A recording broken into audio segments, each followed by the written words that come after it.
Bonjour, aujourd'hui je voudrais vous parler d'un ouvrage que j'ai réalisé, Réussir le changement.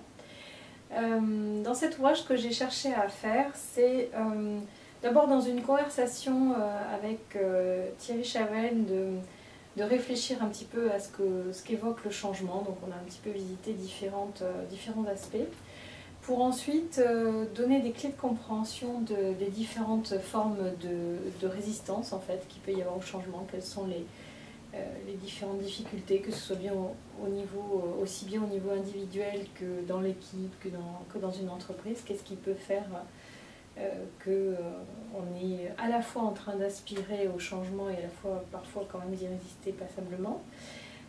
Donc après, évidemment, l'idée c'est de trouver des solutions, de trouver des pistes. Donc j'ai un peu relaté un type d'accompagnement qui peut être réalisé. J'ai aussi voulu rendre compte de l'évolution de la société. Donc il y a tout un chapitre qui présente pourquoi est-ce qu'on parle de changement. Parce que la société est en train d'évoluer, et donc qu'est-ce qu'on peut en dire, qu'est-ce qu'on peut en comprendre, et comment est-ce qu'on peut articuler cette évolution de la société avec la nécessité de savoir se transformer, de savoir accompagner le changement. Et puis j'ai fait aussi un chapitre sur la notion de résilience et la capacité en fait à savoir vivre avec le vivant. C'est-à-dire, pour faire simple, pour être comprise, souvent on envisage le changement de manière linéaire, avec des processus, avec des méthodes, c'est comme ça qu'on veut faire. Donc un peu un temps chronos, avec la ligne du temps qu'on a apprise à l'école. Donc on va faire comme ça par étapes pour le projet. Et j'ai voulu rendre compte qu'en fait le vivant, la nature, elle est dans un rythme kairos, qui est en fait un rythme de cycle, c'est le lien avec la récolte. Donc là on est à l'automne, ensuite il y aura l'hiver, le printemps, l'été, etc.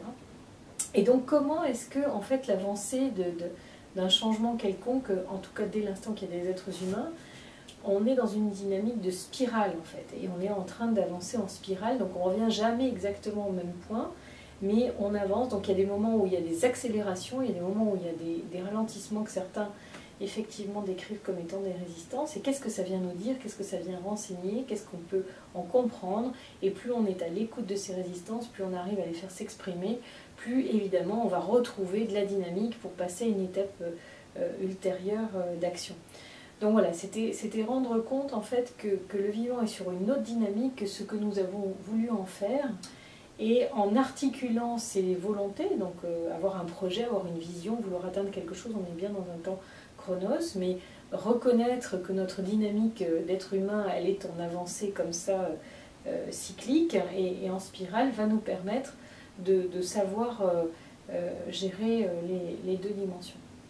Donc voilà, j'ai voulu donner en fait un panorama un petit peu élargi sur la question, de visiter différents champs. Pourquoi est-ce qu'on change, quelles sont les correspondances entre l'évolution de la société et la manière d'accompagner le changement, comprendre les racines des résistances pour arriver justement à faire différemment, avoir un exemple concret d'accompagnement au changement, et aussi cette notion de prendre conscience de la dynamique de la résilience, la dynamique des cycles du vivant, pour avoir un accompagnement qui soit beaucoup plus pérenne et qui ait des chances de réussite, puisqu'il est en lien avec la dynamique de vie, qu'elle soit intérieure en tant qu'individu que avec d'autres en collectif.